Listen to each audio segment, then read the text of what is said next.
There are moments in a family story where everything changes, not all at once, not in one explosive argument, but slowly, quietly, in decisions that don't seem that big at the time. And then one day, you look back and realize that was the moment everything broke. That's exactly what's happening here. Because what started as a dream, a shared vision, a future built together, something they all believed in, has now turned into something else entirely. Something messy, something uncomfortable, something that nobody can agree on anymore. And the worst part? Everyone thinks they're right. It all begins with Coyote Pass. Not just a piece of land, not just property, but a symbol, a promise, a future where the family would finally come back together. That's how it was sold. That's how it was believed. Mountains in the background, open space, fresh start energy. It felt like the kind of place that could fix things. And for a while, they all bought into that idea. Completely. Fully. No hesitation. Because when you're in that kind of family dynamic, you don't just commit halfway, you go all in. And that's exactly what happened. But here's the part that nobody wants to admit now. The problems were already there. The lack of communication, the cracks in trust, the emotional distance, none of that started at Coyote Pass. It just followed them there. And instead of fixing anything, the move only made everything more obvious. Because when you're standing in the middle of something that was supposed to bring you together, and it doesn't, that's when reality hits the hardest. And now, looking back, some of them are starting to say it out loud. That maybe the dream was never realistic. That maybe they ignored the warning signs. That maybe they thought a location could fix what conversations never did. And that realization? It changes everything. Because once you stop believing in the dream, you start questioning everything that came with it. That's where the real tension starts. Because while some people were ready to let go, others weren't. For some, walking away from Coyote Pass wasn't just about selling land. It felt like giving up on the family itself. Like admitting that everything they worked toward didn't work. And that's not an easy thing to accept. Especially when you were 100% committed. Especially when you believed in it more than anyone else. Letting go doesn't just hurt financially. It hits emotionally. Deeply. But then comes the shift. The moment where practicality starts to outweigh emotion. Where people start thinking about their own lives instead of the collective. And suddenly, the question isn't, how do we make this work? It's, how do we get out of this? And that's when things get complicated. Because now it's not just about a dream anymore. It's about money, ownership, legal rights, fairness. And when you mix all of that with broken trust, that's when things stop being simple and start getting messy. Really messy. Because behind the scenes, conversations are happening. Quiet ones. Strategic ones. The kind that not everyone is included in. And that's where the biggest accusation comes in. The idea that there was a plan, a backdoor plan, to sell the property without everyone fully involved. To move forward without waiting. To make decisions that would affect everyone but not necessarily include everyone. And here's where it gets even more complicated.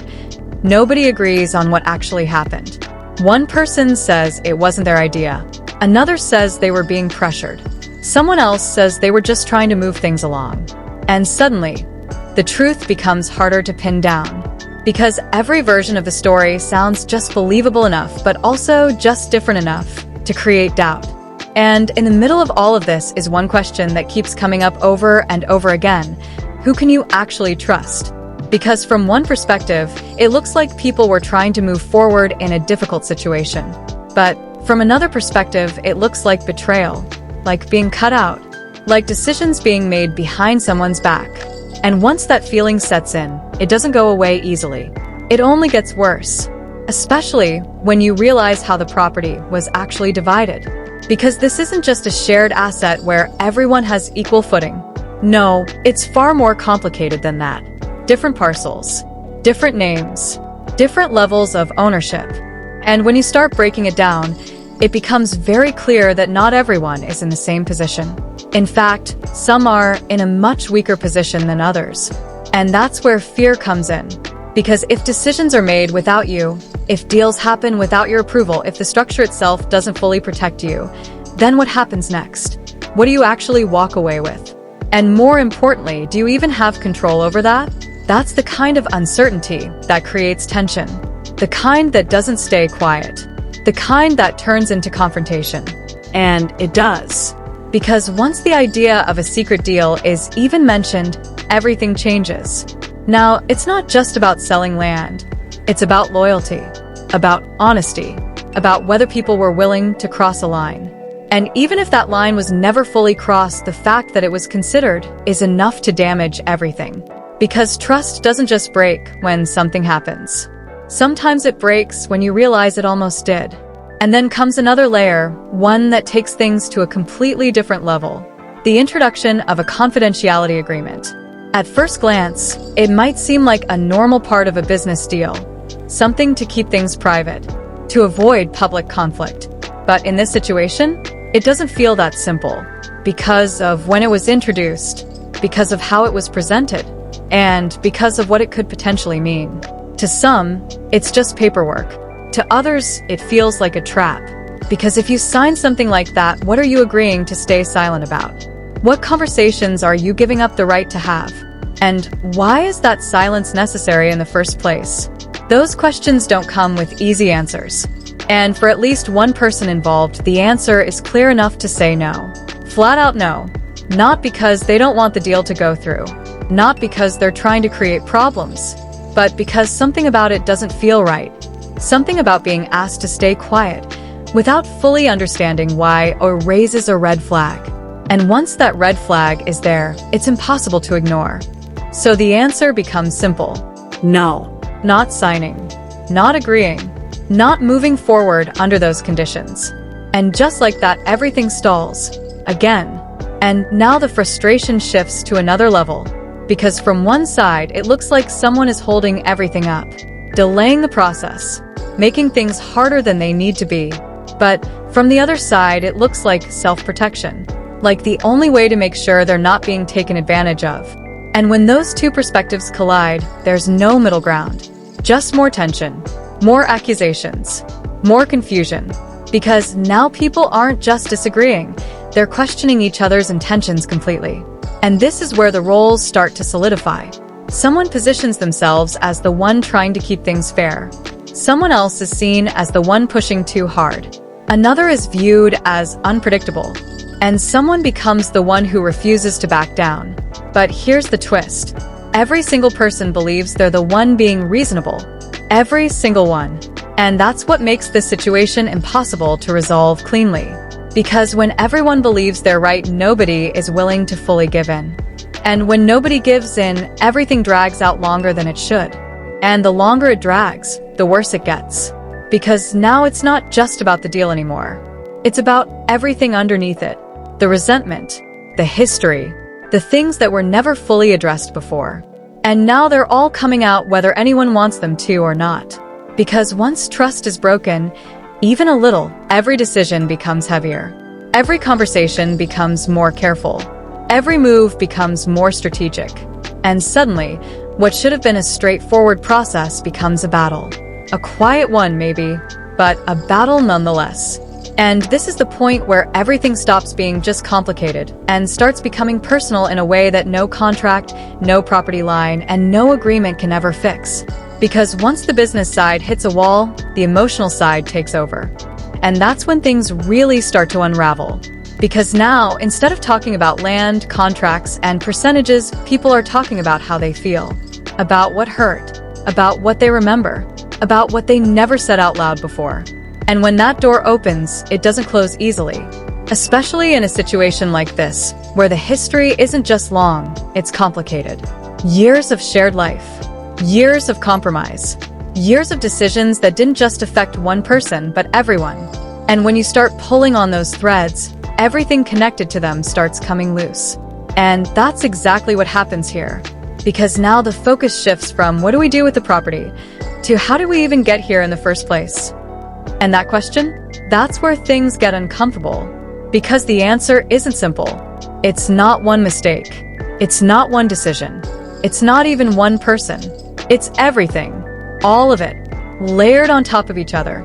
And as those layers start getting peeled back, you can feel the tension rising again. But this time, it's different. It's not controlled. It's not calculated. It's raw. Because now people aren't just defending their decisions, they're defending themselves. And that's when the conversations start hitting deeper. Because now we're talking about loyalty, about who stood by who, about who spoke up and who stayed quiet, about who protected others and who didn't. And suddenly, the roles that people have been playing this entire time come into question. Because someone says they were trying to do the right thing. Someone else says that's not how it felt. And someone else is sitting there wondering why, if everything was so fair, it didn't feel fair at all. And that disconnect? That's what makes everything explode emotionally. Because when two people experience the same situation in completely different ways, there's no easy way to reconcile that. There's just tension. And it builds. Until it finally spills over. And when it does, it doesn't come out calmly. It comes out sharp. Direct. Unfiltered.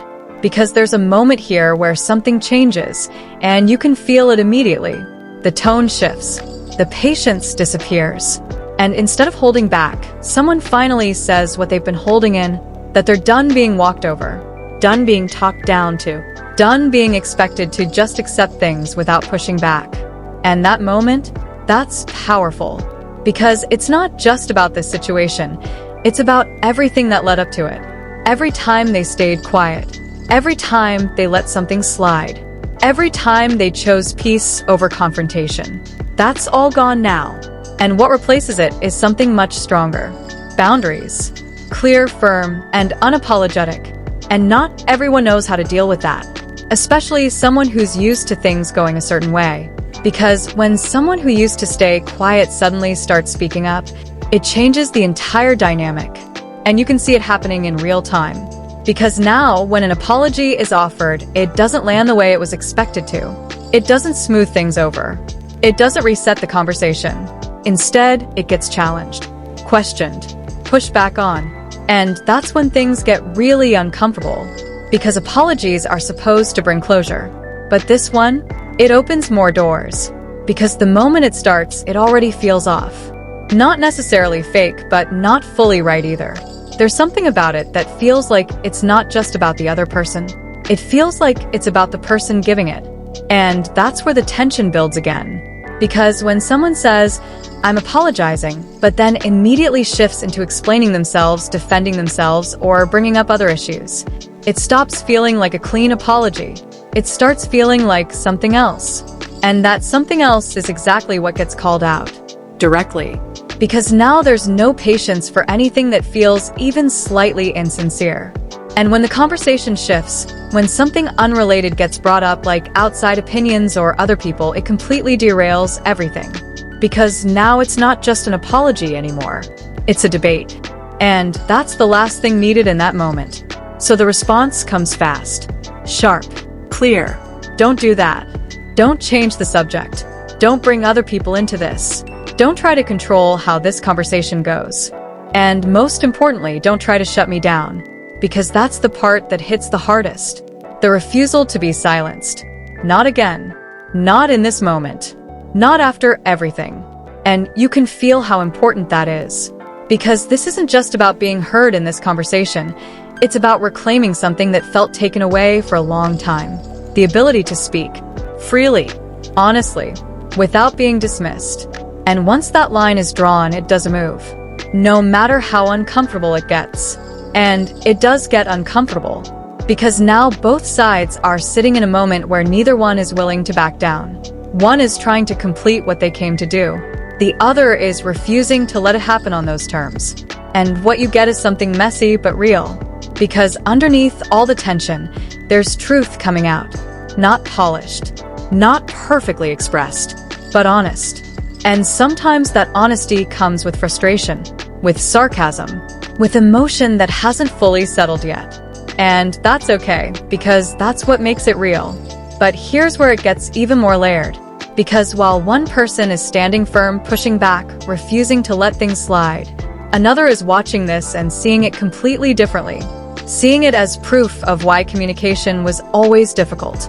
Why conversations never stayed calm. Why things escalated quickly. And that perspective? It adds another layer of complexity. Because now it's not just about what's being said, it's about how it's being said. and how it's being received. And once again, those two things don't match up at all.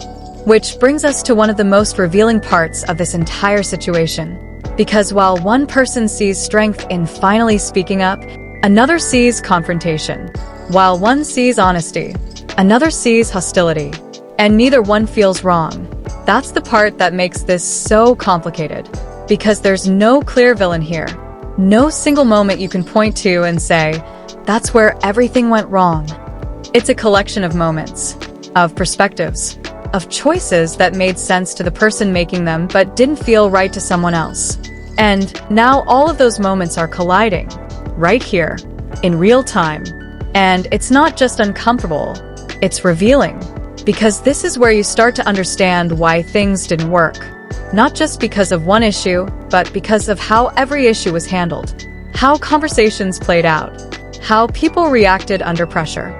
How misunderstandings were never fully resolved. And once you see that pattern, you can't unsee it. And neither can they. Which is why, even in a moment that's supposed to bring closure, it doesn't fully land.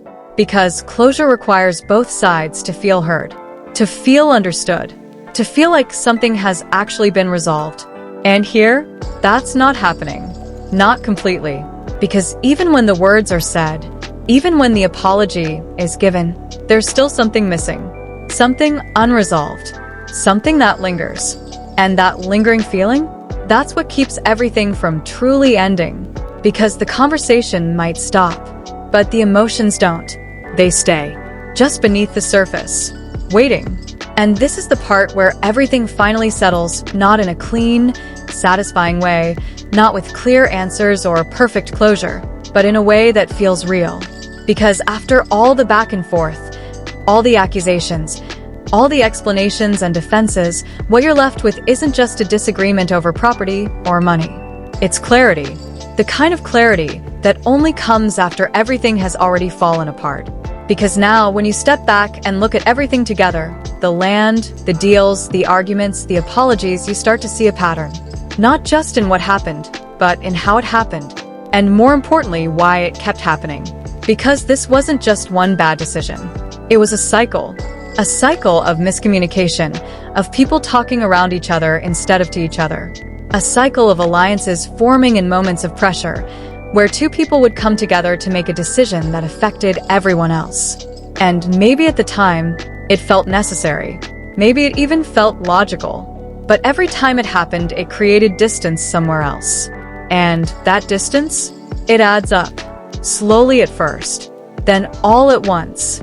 Because when people start feeling like they're not fully included, like they're not fully protected, like they're not fully respected, they don't just ignore that feeling. They carry it. And over time, it turns into something heavier. Distrust. And once distrust becomes part of the foundation, everything built on top of it starts to feel unstable. That's what you're seeing here. Not just the breakdown of a deal, but the collapse of something that was already struggling long before this moment. Because think about it. If the trust had been there from the beginning, would any of this have escalated the way it did? Would a suggestion of a backdoor deal have caused this much reaction? Would a confidentiality clause have felt like a threat instead of a formality? Would an apology have been received instead of questioned? Probably not. Because trust changes everything. It makes hard conversations easier. It makes complicated situations manageable. It gives people the benefit of the doubt instead of the worst-case assumption. But without it, every action looks suspicious. Every delay looks intentional. Every decision feels personal. And that's exactly what happened here. Because by the time they got to this point, the trust wasn't just damaged. It was gone. And once it's gone, people don't just look at what's happening now. They start reinterpreting everything that happened before. Every past decision gets a new meaning. Every old conversation gets a different tone. Things that once seemed normal now feel questionable. Things that were brushed off now feel significant. And suddenly the story changes. Not just for one person, but for everyone. Because now everyone is rewriting the narrative in a way that makes sense to them. One person sees themselves as the one who tried to hold things together. Another sees themselves as the one who was pushed out. Someone else believes they were the only one acting with integrity. and another feels like they were constantly put in impossible situations. And here's the truth that's hard to accept. All of those perspectives can exist at the same time because they're all based on real experiences, real emotions, real moments that felt a certain way to the person living them. And that's why there's no simple resolution. Because this isn't a situation where one person was completely right and another was completely wrong. It's a situation where multiple people were reacting to a system that wasn't working anymore. And instead of fixing the system, they tried to navigate around it, individually. And that's where everything truly fell apart. Because a structure like this kind of family dynamic, it only works if everyone is aligned, if everyone feels heard, if everyone trusts that their place is secure. And the moment that alignment starts to break, the entire system becomes unstable. That's what Kody Pass really represents now. Not a dream, not a fresh start, but a reminder of what they thought they could build and what actually happened instead. Because in the end, the land didn't bring them together. It exposed how far apart they already were. And maybe that's the hardest part to accept, that it wasn't the move that broke them. It wasn't the deal. It wasn't even the money. It was everything that was already there, just waiting to surface. And once it did, there was no going back. Because even now, as people try to explain their side, justify their choices, or defend their intentions, you can feel it. The distance, the disconnect, the fact that they're no longer speaking as a unit, but as individuals with completely different versions of the same story. And that's when you realize, this isn't just a disagreement anymore. It's the aftermath. The aftermath of a family that once believed they were building something unbreakable, only to find out that the cracks had been there all along. And maybe the most telling part of all of this is how everyone has moved forward, not together, but separately, creating their own space, their own boundaries, their own version of peace. And in a strange way, that might be the only real resolution they're going to get. Not closure in the traditional sense, not agreement, not even full understanding, but distance, space, and the freedom to finally step away from something that no longer works. Because sometimes that's the only way forward. Not fixing it, not forcing it, but letting it go. And accepting that what once felt permanent wasn't meant to last forever. And maybe that's the real story here. Not just what happened with Kody Pass, but what it revealed about everything else. Because, in the end, it was never just about the land.